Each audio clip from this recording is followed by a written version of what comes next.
তেঁতুল পাতা ধারাবাহিকের আজকের পর্বে আমরা দেখতে পাবো যে ধারাবাহিকের শুরুতেই আমাদের হসপিটালে দেখানো হয়। সেখানে ঋষি ঝিল্লির জ্ঞান ফেরানোর জন্য অনেক টাকাটাকি করছে, কিন্তু ঝিল্লি শুনতে পাচ্ছে না। এতে করে ঋষি অনেকটা উত্তেজিত হয়ে যায়। ডক্টর এসে ঋষিকে বলে এরকম করবেন না, ওনার তো কোনো সেন্স নেই, আপনারা বাইরে চলে যান। তখন ঝিল্লির টিমের সদস্যরাও রুমে চলে আসে এবং বলে না, আমরা ঝিল্লিকে ছেড়ে কোথাও যাব না। তখন একজন ডক্টর অন্য আরেক ডক্টরকে বলে ছেড়ে দিন স্যার, পেশেন্ট বাঁচবে কিনা তা তো ঠিক নেই, ওরা থাকুক এই সময়টুকু পেশেন্টের সাথেই। এই কথা শুনে সকলে হতাশ হয়ে যায় এবং কান্নাকাটি শুরু করে দেয়। পরবর্তী সিনে আমাদের তেঁতুল পাতায় দেখানো হয় হসপিটাল থেকে ঝিল্লির মাসি বাসায় ফিরছে। তাকে দেখে ঝিল্লির বড় মা এবং শাশুড়ি এগিয়ে আসে।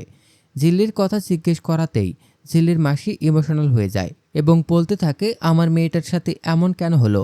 আমার মেয়েটা তো সবাইকে নিয়ে বাঁচতে চেয়েছিল, হাসি খুশি থাকতে চেয়েছিল। মেয়েটা আমার ছোট থেকেই অভাগী, কিন্তু ওর মনটা অনেক ভালো। সে সকলকে নিয়ে একসাথে থাকতে চায়, কিন্তু আজ সে সকলকে ছেড়ে চলে যাচ্ছে। ঝিল্লির মাসি ঝিল্লির শাশুড়িকে বলে আপনি একবার শুধু আমার মেয়ের মা হয়ে দেখতেন, কত শান্তি, ওর মতো মেয়ের মা হতে ভাগ্য লাগে। এভাবেই তাদের মধ্যে কিছু ইমোশনাল কথাবার্তা হয়। পরবর্তী সিনে আমাদের ভাইজির বাড়িতে দেখানো হয়। ভাইজি তার দলের ছেলেদের বলে এ কদিন আমরা একটু দুঃখ প্রকাশ করব, ঝিল্লি মারা যাচ্ছে, কেউ যাতে বুঝতে না পারে এই ঘটনার পেছনে আমরা আছি।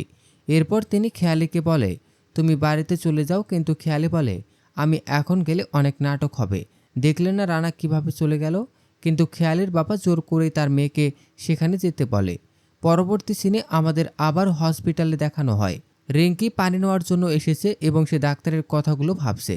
অন্য মনস্ক হয়ে রিঙ্কি পানির কল অন না করেই বোতল ধরে আছে, যা দেখে অমিত বলে কল অন না করে পানি পড়ছো। অমিতের ভয় শুনে রিঙ্কি চমকে ওঠে এবং বলে আপনি কেন এখানে এসেছেন, চলে যান এখান থেকে।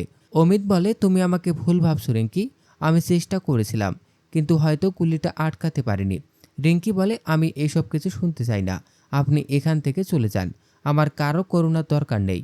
রিঙ্কি অনেকটা ভেঙে পড়ে এবং কান্না করতে থাকে। তখন অমিত তাকে বুকে জড়িয়ে নেয়, কিন্তু রিঙ্কি তাকে ধাক্কা মেরে সরিয়ে দেয় এবং বলে আপনি এখান থেকে চলে যান। ঝিল্লির টিম এত দুর্বল নয়, তারা নিজেকে সামলে নিতে পারবে, আর ঝিল্লির কিছুই হবে না। এই বলে রিঙ্কি সেখান থেকে চলে আসে। এরপর আমাদের আবারও ঋষিকে দেখানো হয় সে ঝিল্লির সাথে একাই কথা বলছিল। সে ঝিল্লিকে বলে তুমি এভাবে কেন শুয়ে আছো, আমাকে না জ্বালালে তো তোমার শান্তি হয় না, আমি কি করলে তুমি উঠবে বলো না। এসব বলে ঋষি কষ্ট পাচ্ছিল। তখন রিঙ্কি, রিজু এবং তুতুল রুমে চলে আসে। তারা ঋষিকে বলে ঝিল্লি ঠিক সুস্থ হয়ে যাবে। ঋষি তাদের বাড়ি চলে যেতে বলে। তারা যেতে না চাইলে ঋষি তাদের বাধ্য করে যেতে। পরবর্তী সিনে আমাদের আবারও তেঁতুল পাতায় দেখানো হয় ঋষির জেঠু অনেক জেদ করছিল হসপিটালে ঝিল্লিকে দেখতে যাবে। ঋষির জেঠু বলে তুই আমাকে আটকাস না, তুই আমাকে যেতে দে, আমি গেলে ঝিল্লি সুস্থ হয়ে যাবে। ঠিক সেই সময় পরমা এসে রিজুকে বলে তোরা তো কাল থেকে কিছুই খাসনি, ঋষিও কিছুই খায়নি, টিফিনে খাবার আছে সকলে খেয়ে নিস। রিজুরা বেরোতে যাবে, তখন আবার ঋষির জেঠু বলে আমি রেডি হয়ে আছি, আমাকে ছেড়ে তোরা যাবি না। তখন ঋষির মা বলে আপনি একটু শান্ত হন, একটু বসুন। এই কথা শুনে জেঠু বলে তুমি কি ঋষির বাবার কথা ভুলে গেছো। তখন ঋষির মা পুরনো স্মৃতির কথা মনে করতে থাকে, তার হাজব্যান্ডকে কিভাবে মেরে ফেলা হয়েছিল। তখন ঋষির মা বলে আমি এজন্যই তো বারণ করেছিলাম, এবার বুঝলে তো। এই কথা শুনে ঋষির বড় মা রেগে যায় এবং বলে তুই বারবার এক কথা কেন বলছিস।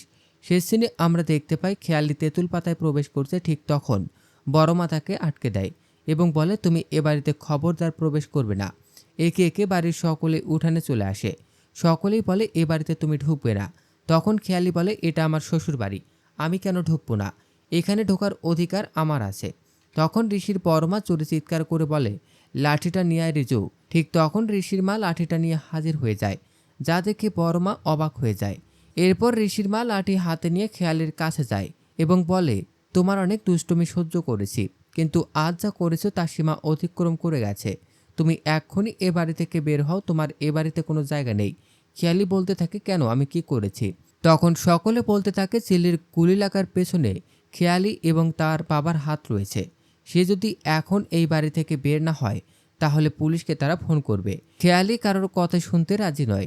সে রুমের ভেতর যেতে যাচ্ছিল, তখন বাড়ির ছোটরা উঠোনে মার্বেল ছেড়ে দেয়। এতে খেয়ালি পরিচিতি ধরলে কোনো রকমে নিজেকে সামলে বাচ্চাদের গায়ে হাত তুলতে যায়। তখন বাচ্চারা বলে আমরা ছোট, আমাদের গায়ে হাত তুললে আমরা পুলিশ কাকুকে বলে দেব। একে একে সকলে খেয়ালের বিপক্ষে যায়, এমনকি রানা সেও খেয়ালের হয়ে একটা কথাও বলে না, যা দেখে বাড়ির প্রত্যেকেই অবাক হয়ে যায়। খেয়ালের এই অবস্থা দেখে তার বডিগার্ডরা অ্যাকশন নিতে চায়, কিন্তু খেয়ালে নিষেধ করে দেয় এবং বলে হাওয়া একটু ঠান্ডা হোক, তারপর এদের হবে। এই বলে সে চলে যায়। তো দর্শক, এই ছিল তেঁতুল পাতা ধারাবাহিকের আজকের আপডেট। প্রতিদিনের আপডেট সবার আগে পেতে আমাদের চ্যানেলটি এখনই সাবস্ক্রাইব করুন।